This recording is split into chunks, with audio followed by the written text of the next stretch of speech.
Somnifère, le podcast. Bonsoir à toutes et à tous, nous sommes le jeudi 2 juin et Somnifère vous raconte ce soir l'histoire de Simon Bompard, un Normand sans le sou, et de Kate Robertson, une Anglaise fortunée. Le couple se rencontre lors de vacances à Trouville en Normandie et décide rapidement de faire vie commune et de s'installer à Paris. Mais Simon n'est pas tout à fait honnête dans ses intentions et pense se jouer de Kate qui, loin d'être dupe, va faire preuve d'un flegme typiquement britannique. Et juste avant cela, on se détend ce soir au son d'une pluie douce et mélodieuse. Je vous souhaite une excellente nuit et maintenant place à notre séance de relaxation. La séance de relaxation. Notre séance de relaxation ce soir nous invite à nous détendre au son d'une pluie douce et légère. Je vous laisse quelques instants pour bien vous mettre à l'aise, pour fermer les yeux, pour ajuster le drap ou la couverture. Et si vous êtes sur le dos, vous pouvez, si vous le souhaitez, poser une main sur votre ventre.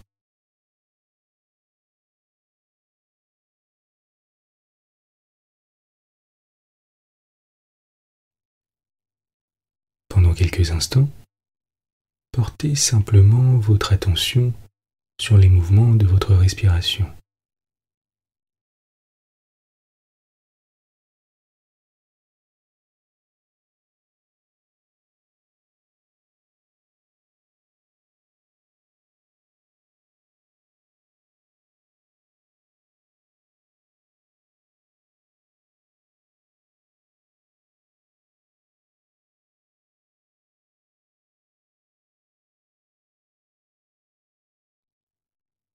Concentrez à présent votre attention sur le son réconfortant de la pluie qui commence à tomber.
Soyez attentifs aux variations de vitesse.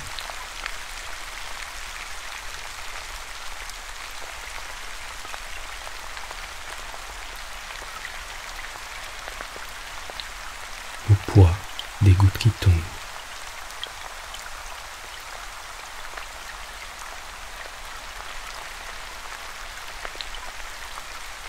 Au bruit distinct que les gouttes forment en s'écrasant.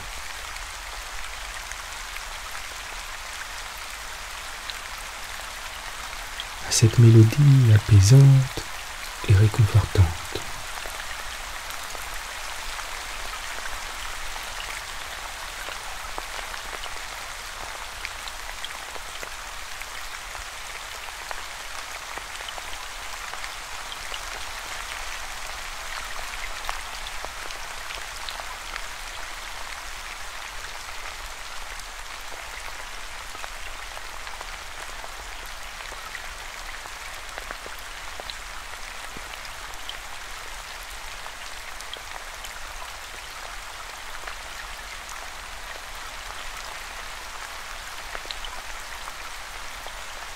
Les gouttes de pluie continuent de tomber à leur rythme, sans effort.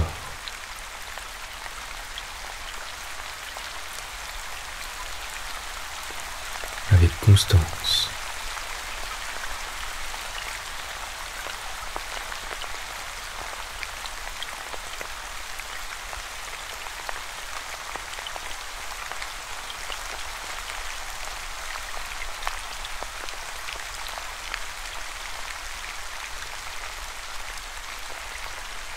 Vous pouvez choisir où cette pluie est en train de tomber.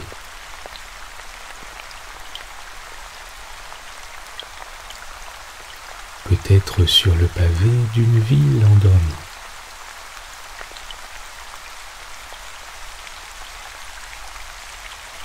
Sur la terre mouillée qu'elle nourrit.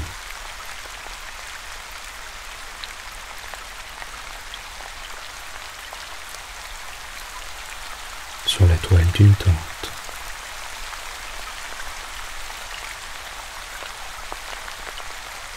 Sur le toit d'une maison.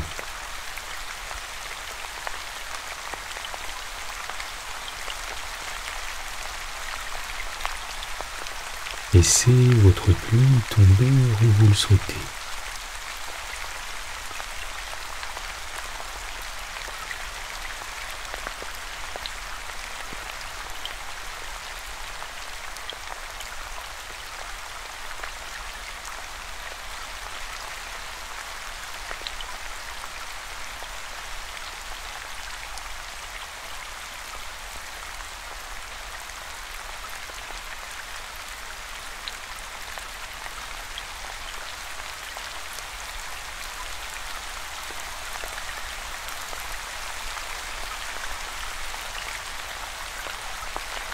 Continuez de vous laisser bercer par le son de la pluie, en portant votre attention à présent sur votre respiration.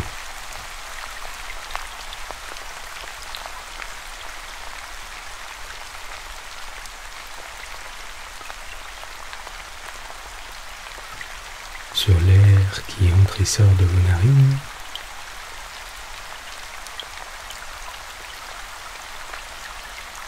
sur la quiétude qui s'installe un peu plus à chaque expire.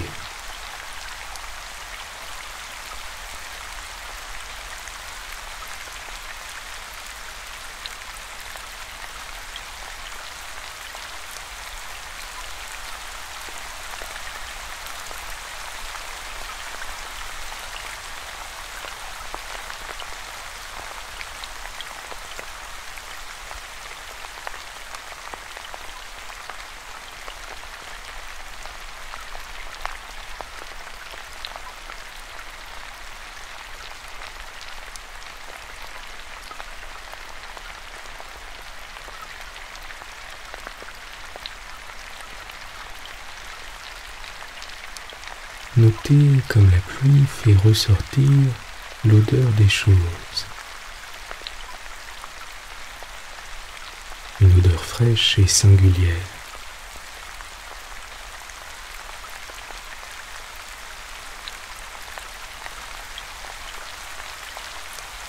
L'odeur des trottoirs mouillés.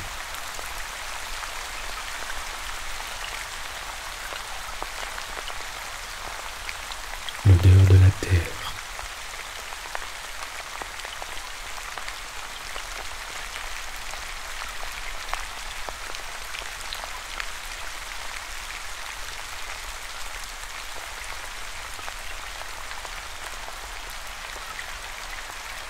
Tentez du mieux possible d'imaginer l'odeur de cette pluie qui tombe.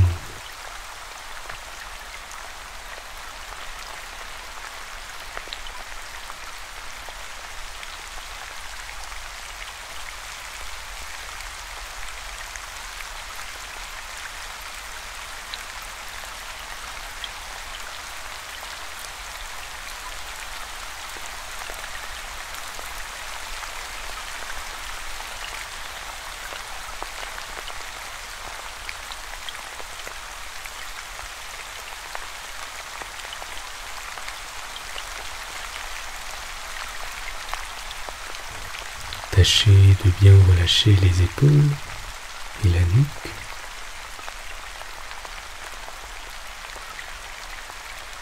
Vos hanches.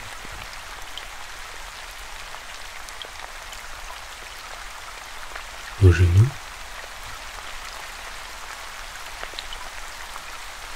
Et vos pieds.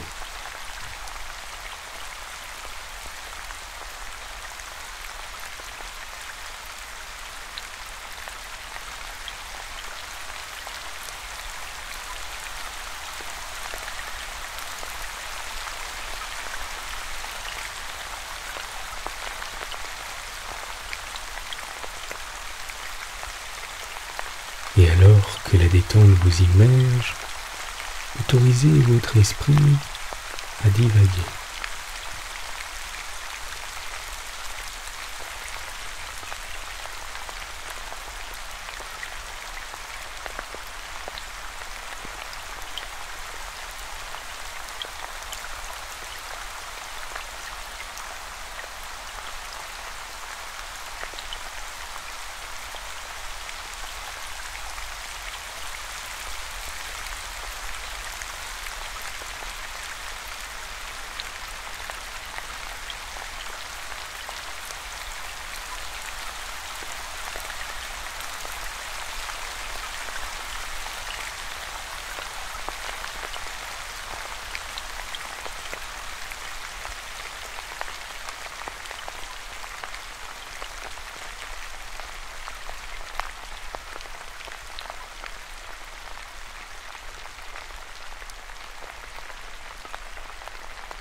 Vous êtes calme et détendu.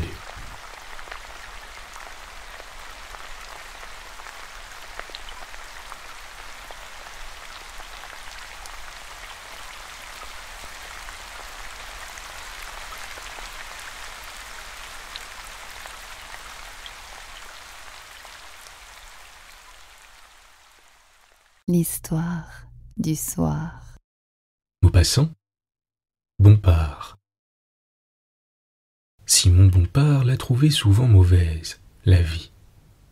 Il était né avec une incroyable aptitude pour ne rien faire et avec un désir immodéré de ne point contrarier cette vocation.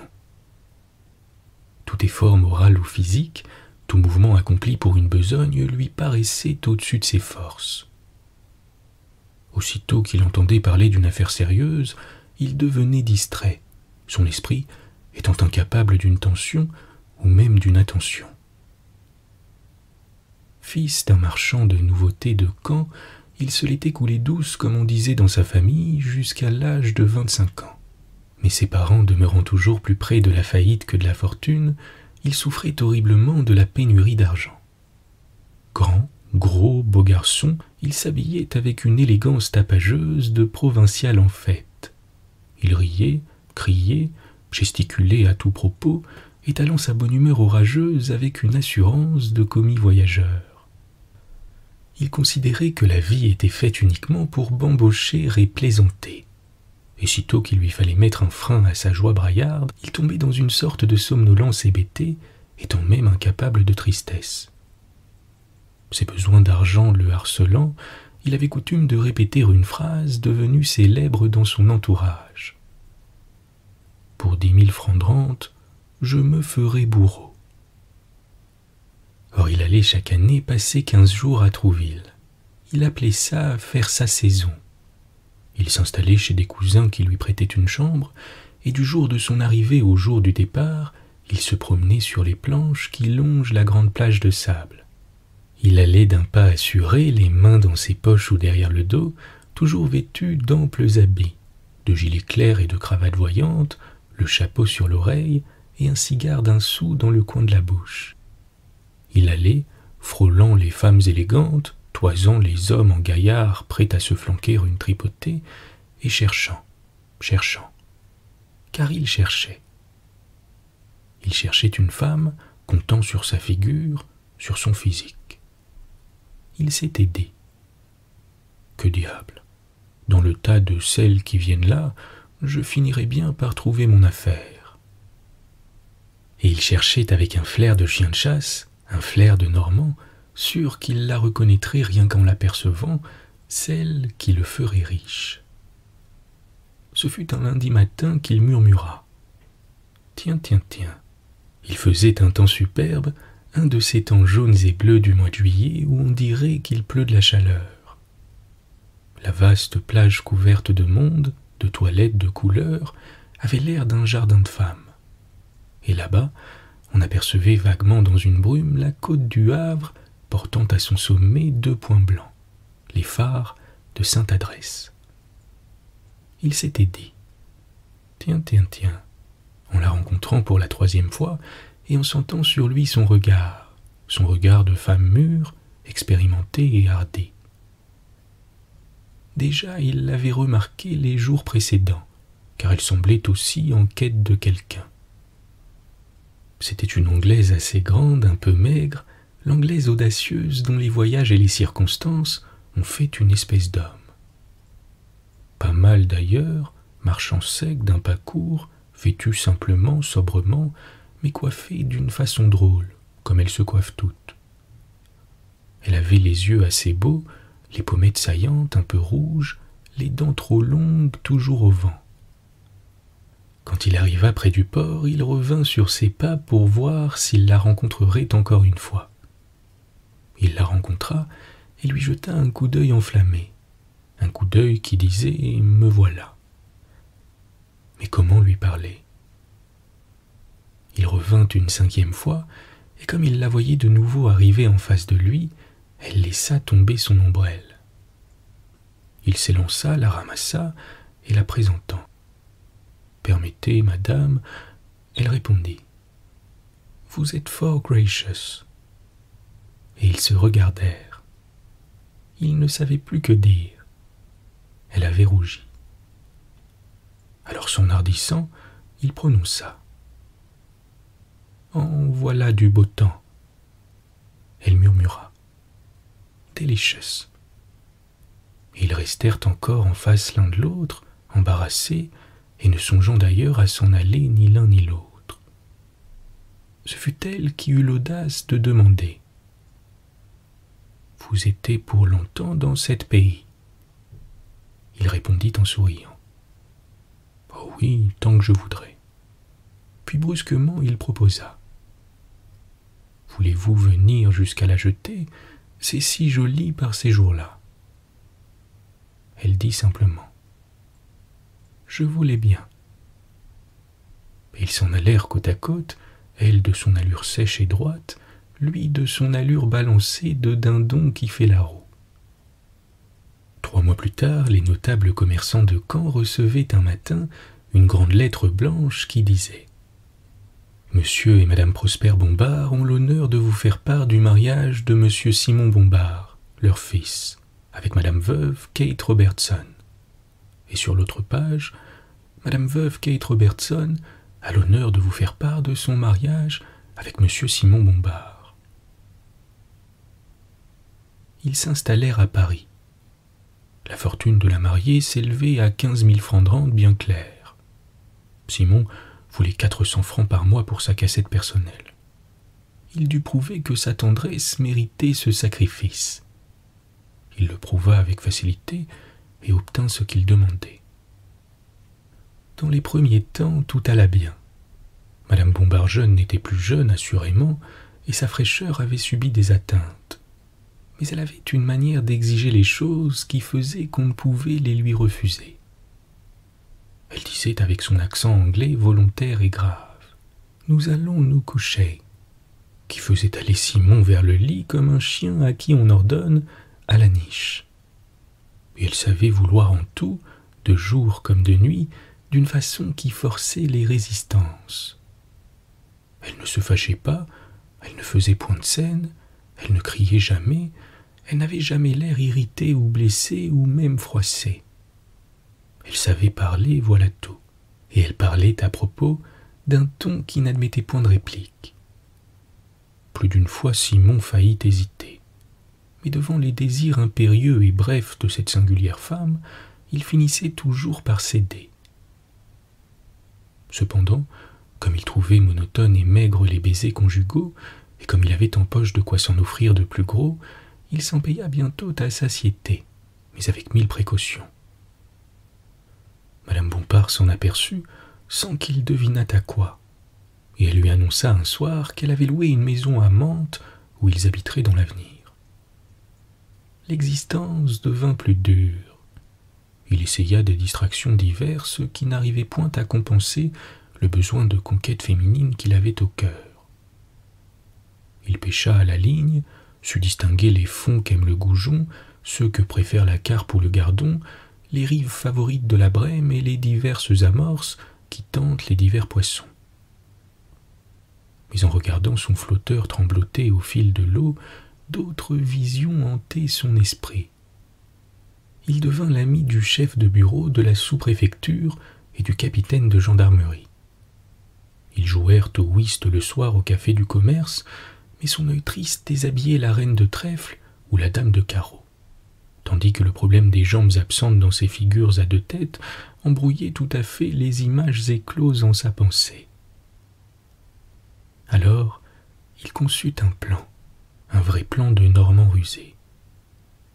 Il fit prendre à sa femme une bonne qui lui convenait, non point une belle fille, une coquette, une parée, mais une gaillarde, rouge et rappelée, qui n'éveillerait point de soupçons et qu'il avait préparée avec soin à ses projets.